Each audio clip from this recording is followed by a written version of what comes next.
it's way too wet on your cheeks to be nothing. But what does she know? Really, what does she know? What's going on, you guys? Welcome back to another week of the Mindtality podcast. I'm your host, Rodolfo Felix. And co-host Eric Gogaz. And Rodolfo, Yeah, let's hear it, man. we got a special guest. Yes, we do. We do have a special guest. Do you want to introduce her for us, Eric? Yeah, so this is my mother, Mom. Do you want to go ahead and introduce yourself? Tell us like maybe your occupation or maybe education. My name's Lisa, and education. Well, I was a high school graduate, and then I went back to school. I got my bachelor's degree in business administration in healthcare field. Yeah. Little snaps. Yeah. You did it while Eric was little, so it was a challenge for sure. Just having to go to school and be a single parent and provide a roof over our heads and try to make sure that my child was not a menace to society in the process. But yeah, and then I've worked in the healthcare field my entire career. I started out as an EMT, and then I went on to work in a small practice, like a pediatrics office. Mhm. And then I went on to a hospital up in the mountains where I used to live. And then from there, I went to San Antonio Hospital. I was there for 13 years. Then I went to Casa Colina, and that was a rehab hospital for brain injury, spinal cord injury patients, which is where I met Carrie. And I worked there for 9 years, and now I'm currently at Arrowhead Regional, which is San Bernardino County Hospital, all doing the same thing, all back office, insurance. I was a director over at Casa Colina, and now I'm a supervisor. I took a step down because I did what I felt like I needed to do, which was go to the top. And then now I'm like, I'm done. Okay. I just want to check in and check out Yeah. for 8 hours and do my job. And then go home and be able to live my life and not have to be so stressed, because the director job was very stressful. Mm-hmm. But all doing this while trying to raise Eric was quite the challenge. Had a lot of challenges along the way with certain things, and just trying to stay positive, focused, making sure that he's okay and didn't have to go to counseling the rest of his life. Had to get over his childhood. Well, awesome. Well, we're glad to have you. Yes, thank you. Before we kind of go more into some questions here, I kind of want to recap about our week here. So Yeah, let's do it. Rodolfo, how was your week? My week was very interesting, Eric. Yesterday I got a workout in.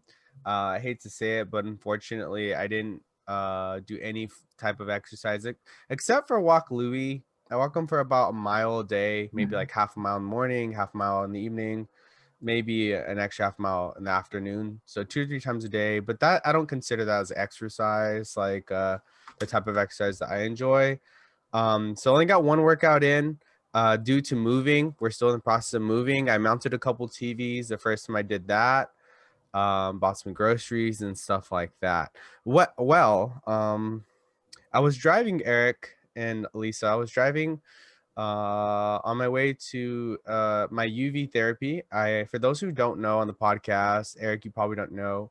Lisa and Miss Scott, you probably don't know either. I have psoriasis, so I have to get UV therapy weekly. And on my way there, I got a phone call from the dentist confirming like the appointment the next day. And I was totally fine with that. Fortunately, my day off was the next day. So that wasn't the issue. The issue just is the second they told me, hey, this is blah, blah, blah, confirm your appointment. I just immediately started thinking about like all the nights that I was too tired to brush my teeth. And here it is, here it is. And the reason why I just like went into straight panic mode is because probably from the ages of maybe 4 through 12, I didn't have dental insurance, so I never went to the dentist. And from probably from like 12 to 16, it was very spotty. Like once a year, maybe once every 6 months. And it wasn't for like the dental hygiene. It wasn't for like the cleanup. No, these were like cavities, blah, blah, blah. So about a year ago, my mom finally put me on her insurance because she got quality insurance. And I went to the dentist and my teeth were all kinds of jacked up. Cavities, root canals, you name it. A long story short, a year later, I have like perfect teeth, no cavities. I fixed the root canal, all that stuff. So I get this phone call, and here I am sweating again. And I just thought it was funny as I was waiting in the dentist waiting room. I just thought it was funny. It's just like, man, only if I put myself in a position to not be so afraid, I would be in so much better shape. You know how they check your temperature? I felt like my temperature jumped 2 or 3 degrees just by like overthinking the whole thing. I didn't have any cavities, nothing of concern. So I kind of slipped away from this doctor's appointment. But yeah, that's pretty much it. My weekend was pretty boring. How about you, Eric? It was pretty busy. Just been working at the restaurant. It was really busy last night. Oof. Yeah, it was like, I want to say 33, 34 reservations. I mean, and it was all the way up until closing time. People were coming in. So it was just keeping busy, and Okay. got some chores done around. I got my real ID, by the way. That Let's came go. in. Nice. Nice. That came in. Got my gun safety test. I took that. Nice. I passed that. You know, just getting ready for the move as well. Yeah, it's around the corner. Yeah, it's right around the corner here in end of July. Mhm. Okay. So let's see, it's now May 22nd. 22, yeah. Wow. So what, 2 months away? Just Yeah, about? just Yeah, right about. there. Wow. All right, Eric. I'm ready. I'm so ready to go though. It's gonna be fun. Mhm. So, well, anyways, nonetheless, let's get Let's some get to it. questions. Yeah, let's do it. Get to it. So you mentioned you got your degree, Mom. First of all, where did you go? Where's your degree at? Was it like online because of COVID, or when did you get it? Nope, no Rona. I didn't go through it with Rona. I went to University of Phoenix, Okay. and I had one class online, just for a 1 credit class because I was short 1 credit. Oof. Well, it was because I transferred in a whole year. So I had been going to school since I was even pregnant with you. I was going to school at Chaffey College back here by us. And then I was short 1 credit to graduate. So they said, well, you can just do this online class to do it. So I did one online class, absolutely hated it. Not What was fun. it do you remember it by chance? What class it was? Yeah, it Was was it like environmental science or something? it was similar to that, but it was more like environmental healing or something. It was Ew, some even kind of worse. weird like mention of It's always the something I weird didn't- classes. Yeah. And I was so not interested in what they had to teach me. So I just did it reluctantly, but hey, I did it, and Yeah. just so that I could get my nonetheless. degree. Okay. But yeah, just I went to, and I transferred in a year, so I only had 3 years, and it was nonstop for 3 years because it was like really aggressive how I signed up. So Right. it didn't have like summer breaks and Christmas breaks and all that stuff. It just went Wow. class, class, class, class, class. So I didn't hardly go anywhere, do anything for at least 3 years. I know Eric still has nightmares over my computer voice. It goes click, click, click, Oh my click, click. goodness. I remember my mother staying up all hours of the night, and her 2 in the computer that she morning. had. What type of computer was it? Um, right there, Is Toshiba. it the The Toshiba? Is that a laptop or Yeah, it's a Yeah. a laptop. laptop? Laptop. And I just remember up all hours of the night, the little mouse pad. Yeah, of course. It has the little click sound, Uh-huh. and Yeah. it would get so annoying. It did. All I hear is click, click, click, click, click, click, click, click, click, click, click, click, click, click. And I'm like, Mom, I get it. Be quiet. Paper was due. Paper was due. I had to get up in the morning and go to work. Yeah, definitely. Definitely. I have a question. So, you mentioned you were an EMT as your first job, is that correct? Yeah. Is that your first job in your life, first job in college, after college? No, I was first, my very first job, I was 15 and a half. I had to get a work permit from school because that used to be how that Right. worked. Right. Because that dates me. My very first job was at Burger King. Okay. And I worked there for at least 2 years, almost 2 years. And the lady liked me so much that she made me like a lead, like, I don't know, person. And I Yeah. had to Shift lead. Yeah. Shift lead. yeah. And so she gave me like keys to the office, and she Oh, gave wow. me like the deposits. I had to make deposits for her at the end of the night, but I ran the drive-through because I knew how to count change without the machine. So, which is pretty, ancient compared to the, right now everyone's like, I don't know how to count change. I'm like, Yeah. what? So I did that. And then after that, I worked for a grocery store. It was called Lucky's, which is similar to like a Vons or a Safeway. Okay. So I was a box person there, just bagged groceries and stuff for like another 2 years. And that was until I finished high school. And during high school and during that time when I was at the grocery store is when I started taking college classes one at a time. I would just do a night class or something. So that whole year that I transferred into college to University of Phoenix took me from high school. The time to do that, those classes was from high school all the way until Eric was, when did I start going to school? When Eric was 8, 9, 9 it years took old. me out. Yeah, it took me that long to get, a year's worth of classes done while still working, getting married, having Eric, all this stuff. So it was hard that first time because Chaffey College, they do it on priority. So I wasn't priority because I was working a full-time job. They wanted to put all the people in the school classes that were available all day long. Yeah. So it took me a while to get that year's worth of classes done. So that's why I was like, you know what, forget this noise. I got to get some aggressive, schooling done here. I'm not going to ever get done. Okay. So Okay. That's gotta be hard to stay so like motivated or concentrated on like your goal of finishing like with such a long period of time in between and so many other distractions. How did you stay like focused on getting your degree and knowing that this is what I needed to do? My personal goals are very important to me. Like I've been wanting to go to school since I was in high school, go to a college, go to a university, do all the university type things, live in a dorm, live on campus, have some friends, do that social piece. But the way I was raised, my parents are like, you got to get a job, you got to go to work, you got to provide your insurance for yourself, your health insurance, stuff like that. So it was my parents, not to put blame on them or anything, because that's it, they just did what they knew. It was one of those things in my generation that you just go get a job. At 18, you get a job and you figure things out. So my dad wanted me to go to college. He's the one who always pushed me to go to school, get a degree. He wanted his daughter to be independent and not have to depend on somebody else to take care of me.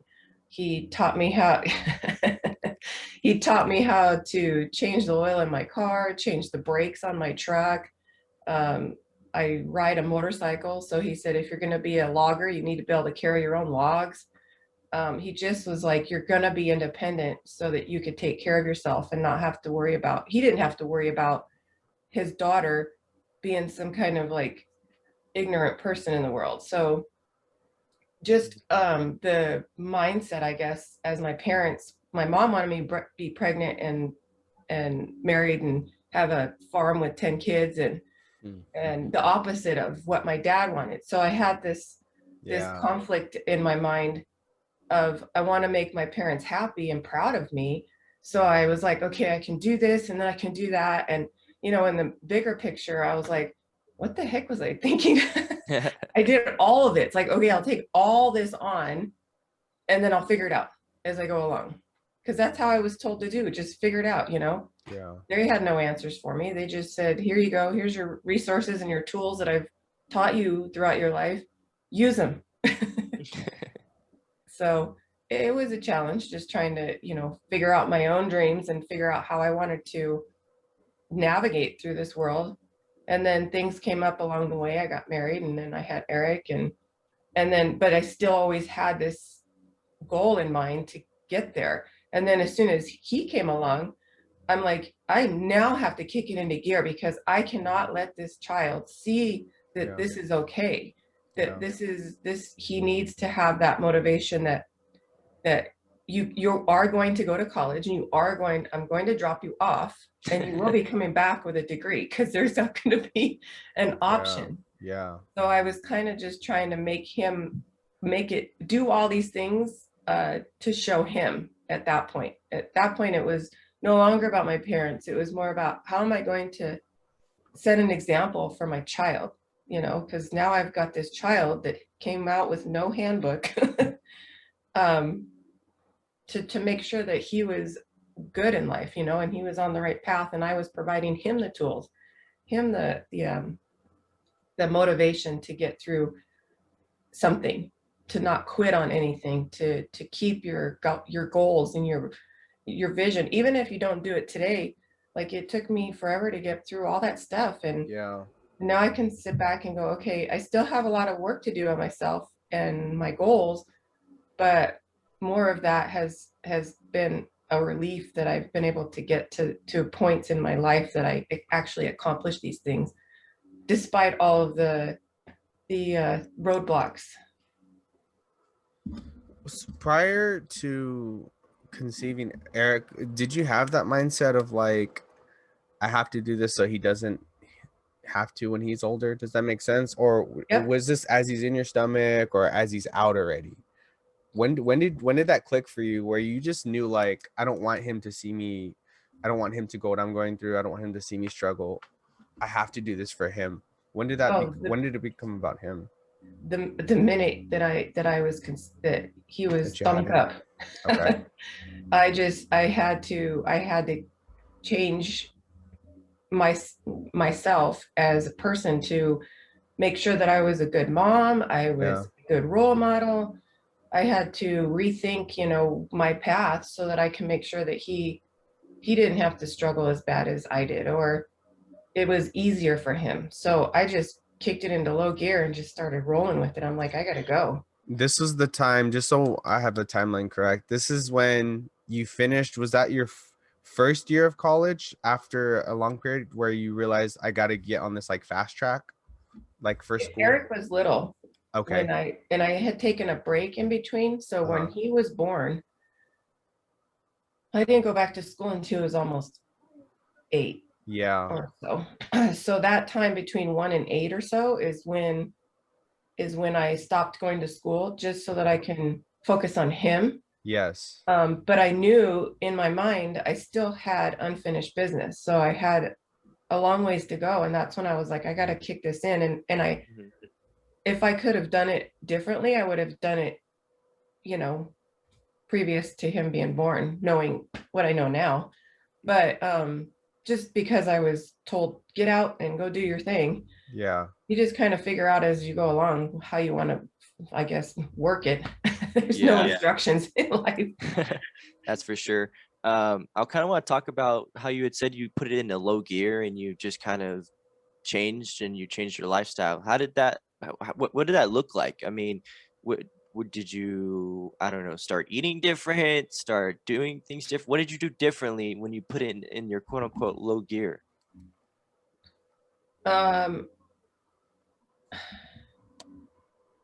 What did it look like? Why'd you hit her with this tough question, Eric? It's 7 a.m. sir. Dang. Yeah, I know. I'm just kidding. I just Take want to it know down. what. Yeah, walk it through a little bit, Eric. Give Okay, a little bit of help. so yeah, so like when you say when you go in your low gear, right? You said you kind of focused on things. I mean, did you like have to make sacrifices, like maybe not go out on weekends, or did you have to, like, did you start eating differently? Did you start sleeping differently? Like, did you try to go to bed earlier? I mean, what was that transition like? How did that work for you? I I definitely didn't go anywhere, that's for sure. And I know that you had to stay home alone a lot when you were that age, because I was in school, so I'd have to go in the evening after I get done with a long day of work.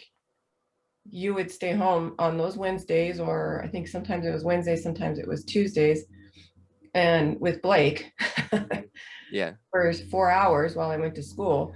But that transition period was, this kid is gonna see that I didn't finish my school, and he's in school, and I'm pressuring him about how important school is, and putting him in tutors and putting him in counseling and putting him in all these things to make sure that he graduates high school and goes on to college. But how can I be a role model if I didn't even do it myself? Like, Mhm. how you can't, don't, I'm the type of person is to watch what I do and learn from doing it versus saying it. Like, don't do as I do as I say, that kind of thing. And I was like, he's not going to take me serious if I'm not a good role model in that way, where I need to show him, I've raised you, I've, went to school, I went to work, I did all these things. So if I can do it while all these other factors are going on in the background, you can do it for me, for Yeah. yourself. Right out of school, right out of high school, go straight in, get your 4 done, and figure out your life and figure out what you want to do before you start adding all these other factors in here, because it's hard. Mhm. So Yeah. hard. Yeah. Yeah. I like that. And that was actually my next question. It was basically like, why didn't you quit? You took, like, I want to say 7 years roughly off of school. And I guess the answer would be accountability and, forcing yourself to lead by example. Exactly. And I just want to take this on a little tangent. Another point that I had this week, when we talk about accountability and when we talk about leading by example, we mentioned on my way to the UV appointment that I had, my dermatologist, I got the phone call from the dentist. I ended up going to that UV appointment. The 2 days later, I had another appointment in the morning and I didn't go. And I don't know why, Eric. I'm the type that I'm never late to anything. I don't really miss anything. I just, like, I'm huge on time, but for some reason, I've done like horribly with my attendance for my therapy sessions, and I've rolled it down to one thing, is just like, I'm not forcing any accountability on myself. Like, Mhm. the doctor, okay, first of all, and I'm not going to blame them, but they don't do follow-up or confirmations like the day before prior to the appointment. They don't follow up. So I'm not blaming them, because I could do that. I could set a reminder on my phone, set an alarm, saying appointment tomorrow morning, or the morning of appointment in an hour, whatever it is. It's 15 minutes away, so there's no reason why I should miss it. But I think, Lisa, and you can testify, I'm sure, through experience, that there's just some things in life where if you don't put fire in, like, in your, like, behind your butt, if you don't put pressure on yourself, it's not going to happen. And it could be as simple as following up with your appointments that you've scheduled for yourself. But, like, Lisa, I don't know if this is a hard question, but, like, how, as a mother who took 7 years off of school, like how do you go about bringing that accountability on yourself? Like, what goes through your mind? What goes through your heart? For me, I'm just like, I beat myself up for 2 hours in the morning as to why I didn't go. I'm better than that. It's the start of my morning. Got to start off strong. But what happens when you get hit in the face? First thing in the morning, you miss your appointment. Now your day's a drag. But back to my question, like, 7 years, Lisa, that's a long time away from school. At that point, I'm pretty sure people are quitting. Like, I'm Yeah. pretty sure they've looked back and said at least they gave it a try.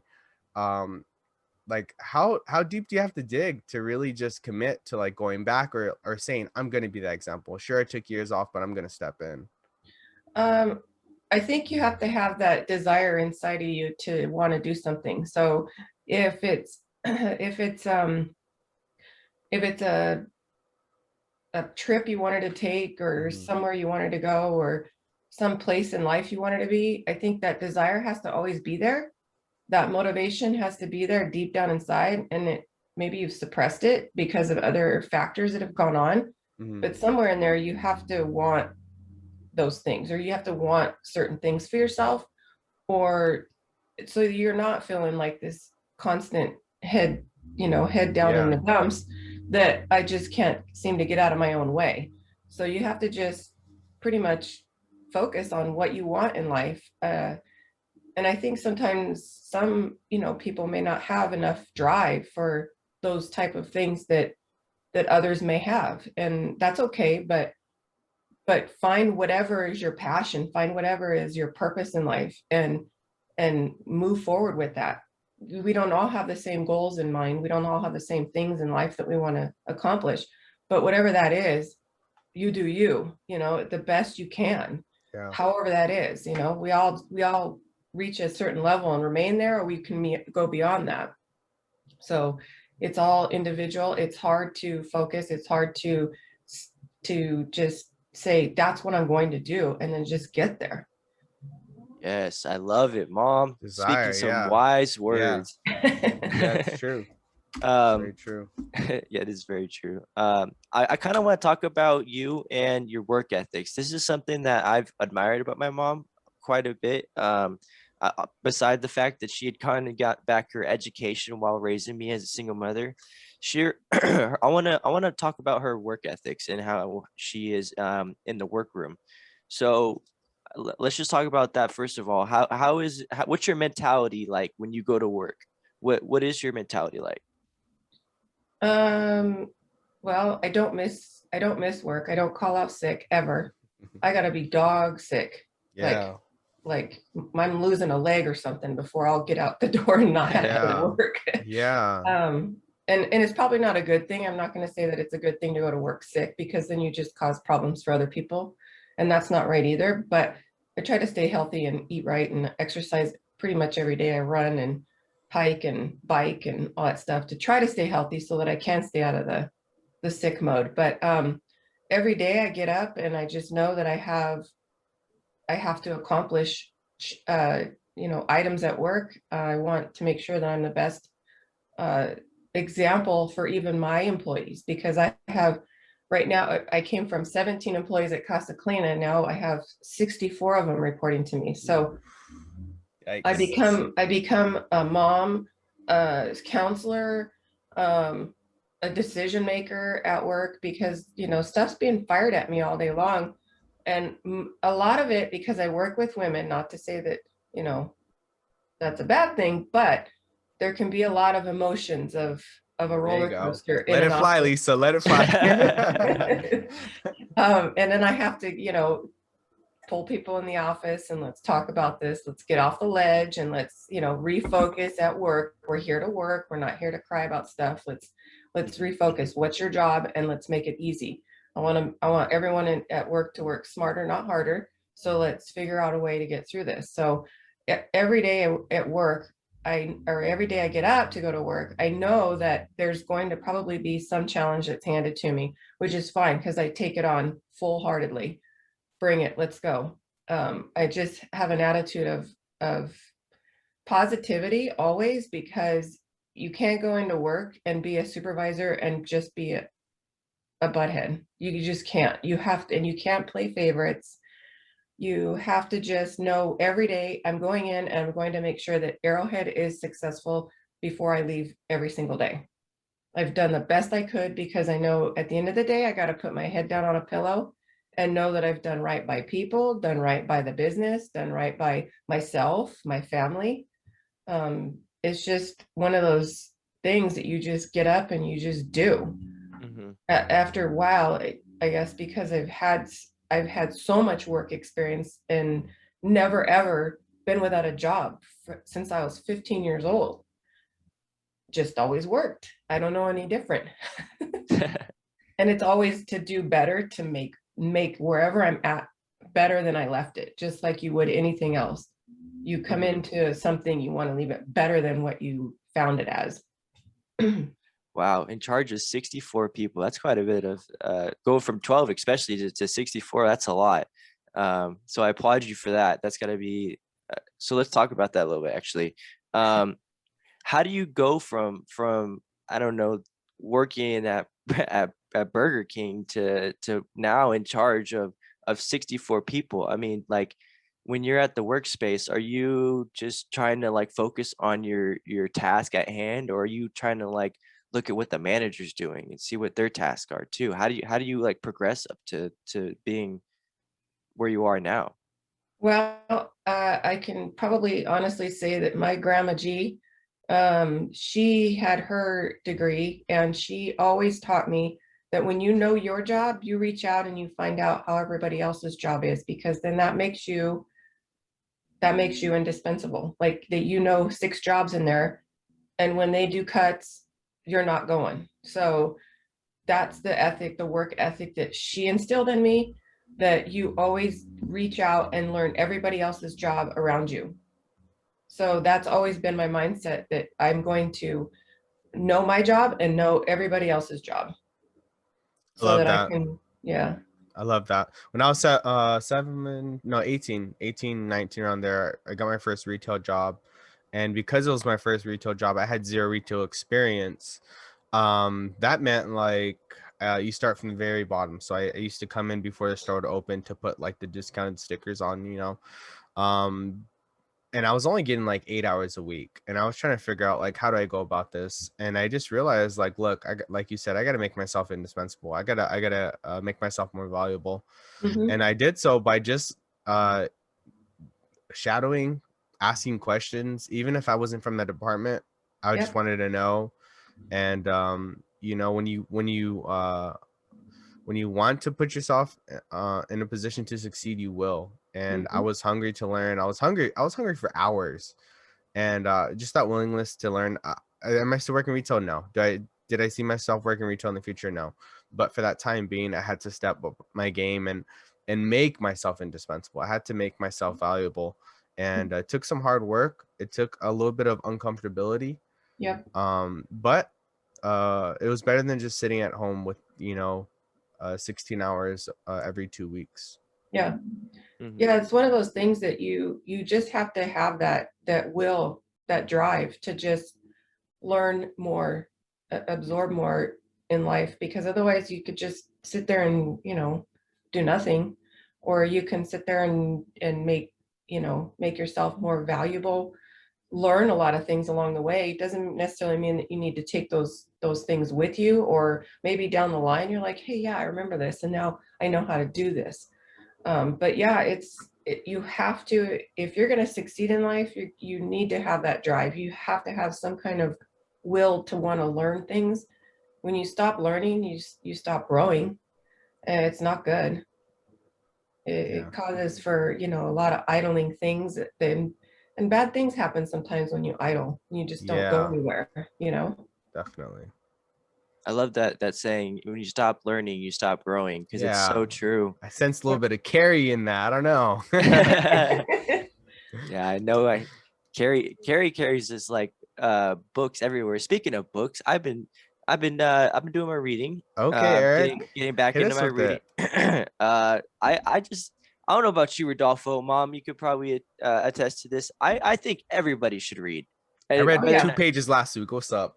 yeah, there you go. There we go. Hmm. But I think reading it sharpens your mind. It gets you Yes. focused on like just improving yourself. And then for me, it's a little bit of meditation, like in Yes, it in a way. is. In a way, Yes. you kind of entrench yourself into the book. You really just try to focus on this time allotted to read, Hmm. and you don't necessarily like worry about anything else. And it's just worrying about understanding the concepts that you're reading and taking your time to read. So for me, it's more or less improving myself, trying to get ready for law school.